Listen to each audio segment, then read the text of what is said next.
Bismillahirrahmanirrahim. I am Amreen Nazir from Ittihad College of Pharmacy and Health Sciences. Today our topic is blood for the class of dispenser MLT first year and second year.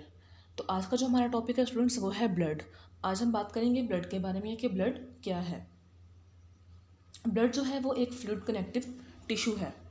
यहाँ हम एक चीज़ important है जो कि ध्यान देने वाली है, ब्लड को हमने क्या नाम दिया, फ्लूइड कनेक्टिव टिश्यू का। सिर्फ कनेक्टिव टिश्यू कहना सही नहीं होगा, क्योंकि कनेक्टिव टिश्यू तो और भी होते हैं, जैसे कि कार्टिलेज, बोन्स, ये भी कनेक्टिव टिश्यू के अंदर आती हैं। अगर हम बात करें पीएच की, पीएच क्या है, पावर ऑफ हाइड्रोजन। ब्लड का पीएच कितना होता है ये देखते हैं, तो वो होता है 7.4। अब हम ज़रा पीएच स्केल को देख लेते हैं कि क्या होता है। पीएच स्केल, अगर पीएच स्केल को देखा जाए तो 7 पे न्यूट्रल होता है और 7 से आगे ये बेसिक हो जाता है। अब 7 से पीछे जाते हैं तो ये एसिड हो जाता है, एसिडिक हो जाता है। तो आप बता सकते हैं कि ब्लड की जो पीएच वैल्यू है वो है 7.4, दैट इज़ 7.4। तो ब्लड क्या होगा, स्लाइटली बेसिक इन नेचर। तो ब्लड क्या है, that is basic in nature. अब आगे बात करते हैं इसकी क्वांटिटी के। ब्लड की क्वांटिटी कितनी होती है एवरेज ह्यूमन बॉडी के अंदर। ह्यूमन बॉडी वेट का जो है 7 to 10% ब्लड प्रेजेंट होता है ह्यूमन बॉडी वेट में। तो इन क्वांटिटी तकरीबन 5 to 6 लीटर जो है ब्लड होता है। अगर हम फीमेल की बात करें तो मेल के कंपैरिजन में फीमेल में ब्लड जो है वो कम होगा, हाफ लीटर जो है कम होगा। फ़र्ज़ करें अगर 6 लीटर प्रेजेंट है मेल में, तो फीमेल में इसका हाफ लीटर कम होगा। याद रखिएगा कि फीमेल में ब्लड की क्वांटिटी मेल के कंपैरिजन में हाफ लीटर कम होती है। अगर हम देखते हैं अब इसके blood is divided into 2 parts. अब देखते हैं कि ब्लड कौन कौन से 2 पार्ट्स में जो है वो डिवाइड है। ब्लड जो है वो डिवाइडेड है 2 पार्ट्स में, एक है प्लाज्मा और एक है ब्लड सेल्स। प्लाज्मा की बात करें तो ब्लड का जो पोर्शन है इसमें प्लाज्मा कितने परसेंट पाया जाता है ये देखते हैं। तो ब्लड में प्लाज्मा 55% पाया जाता है, 45, और बाकी जो 45% है रिमेनिंग वो ब्लड सेल्स होते हैं। ब्लड के अंदर प्लाज्मा जो है 55% होगा और बाकी 45% जो है वो ब्लड सेल्स होते हैं।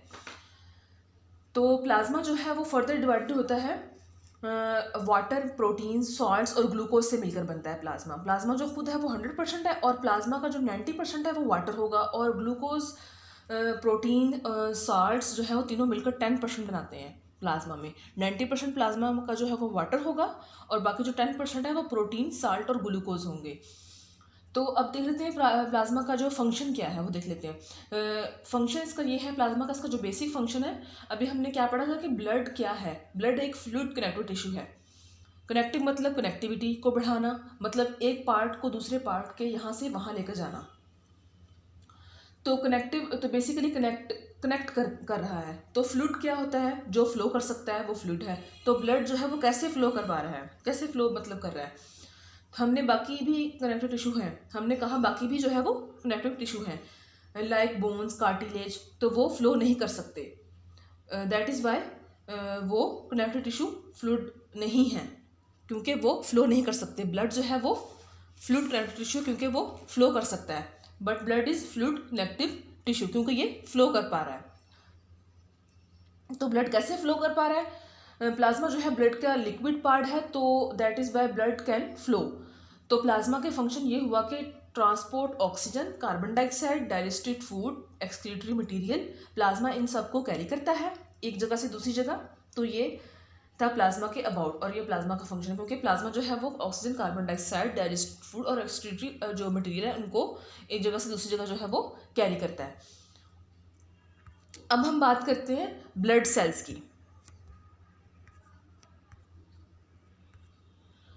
तो यहाँ पे ब्लड सेल्स की भी इतनी ही इम्पोर्टेंस है जितनी के प्लाज्मा की थी। जब हमने बात की प्लाज्मा के बारे में, क्योंकि ये सारे जो है वो मिलकर काम करते हैं, सबका अपना अपना जो है स्पेसिफिक रोल होता है, सब मिलकर काम करते हैं। Blood cells is 3 parts, divided into 3 parts. Blood cells, पहला है वाइट ब्लड सेल्स, दूसरा है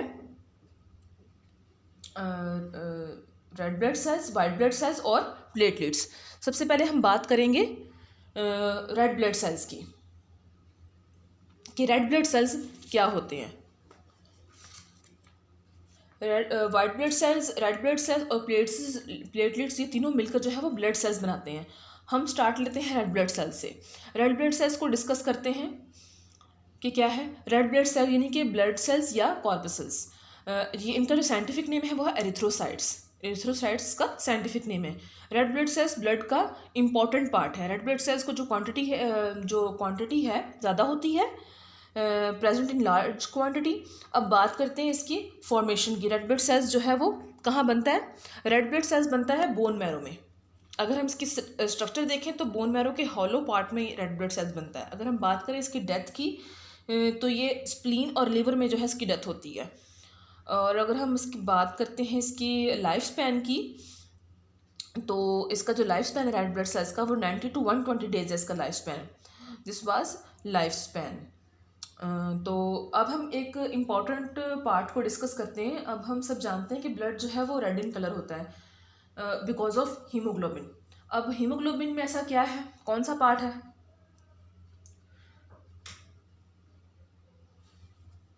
जो ब्लड को जो है वो रेड रखता है? हम जानते हैं कि ब्लड जो है ऑक्सीजन को कैरी करता है और कार्बन डाइऑक्साइड को भी कैरी करता है। तो ऐसा कौन सा पार्ट है जो कैरी कर पा रहा है और क्यों कैरी कर सकता है, ये भी देखते हैं। तो अब हम बात करते हैं हीमोग्लोबिन की। तो हीमोग्लोबिन जो है वो फर्दर 2 पार्ट में डिवाइड है, हीम और ग्लोबिन। हीम जो है वो हीमोग्लोबिन जो है वो हीम और ग्लोबिन से मिलकर बनता है। हीम जो है वो आयरन है, ग्लोबिन जो है वो प्रोटीन है। हीम में जो है वो आयरन जो है इसमें Fe की फॉर्म में होता है। अगर हम डिजीज़ की बात करें तो अगर हीम की कमी हो जाए, हीमोग्लोबिन की कमी हो जाए हमारे ब्लड में, तो जो है वो एनीमिया हो सकता है। यानी कि ब्लड की कमी की वजह से हमें जो है वो डिजीज़ कौन सी काज होगी? एनीमिया, जिसे हम खून की कमी कहते हैं। एनीमिया में जो है वो खून की कमी हो जाती है। तो हीमोग्लोबिन जो है वो एक लोहे का एक मरकब, जैसा कि मैंने अभी बताया कि आयरन है इसमें और एक प्रोटीन पाई जाती है। अगर खून को ज़्यादा ऑक्सीजन मिले तो हीमोग्लोबिन इसके साथ मिलकर एक मरकब बनाती है, लेकिन अगर कार्बन डाइऑक्साइड ज़्यादा मिले तो इसके साथ मिलकर नया मरकब बना लेती है। यूँ एक गैर मुस्तकबिल जो है वो मरकब है। जब सुर्ख ज़रात यानी कि रेड ब्लड सेल्स में ऑक्सीजन की मिकदार ज़्यादा होती है तो इनकी रंगत सुर्ख नज़र आती है, रेड नज़र आती है। लेकिन जब इनमें कार्बन डाइऑक्साइड की जो मिकदार है वो कम होती है तो इनका जो है कलर है वो ब्लू हो जाता है। रेड ब्लड सेल्स में ये सलाहियत रखते हैं कि बारीक से बारीक नाली से गुजर जाते हैं। खून के अंदर इनकी नॉर्मल जो तादाद है वो 45 से 55 लाख फी क्यूबिक मिलीमीटर होती है। सुरख ज़रात यानी कि रेड ब्लड सेल्स की उम्र 3 से 4 माह होती है। जैसा कि मैंने आपको पहले बताया कि 90 to 120 डेज जो है इसका लाइफ स्पैन होता है। इतना अर्सा जिंदा रहने के बाद ये मर जाते हैं। कहाँ पे? यानी कि लीवर या स्प्लीन में जो है इनकी डेथ हो जाती है। तो ये था हमारा टॉपिक ब्लड का पार्ट 1, जिसमें हमने डिस्कस किया कि ब्लड क्या है, प्लाज्मा क्या होता है और रेड ब्लड सेल्स क्या होते हैं। तो ये आपने अच्छे से प्रिपेयर कर लेना है। Thank you.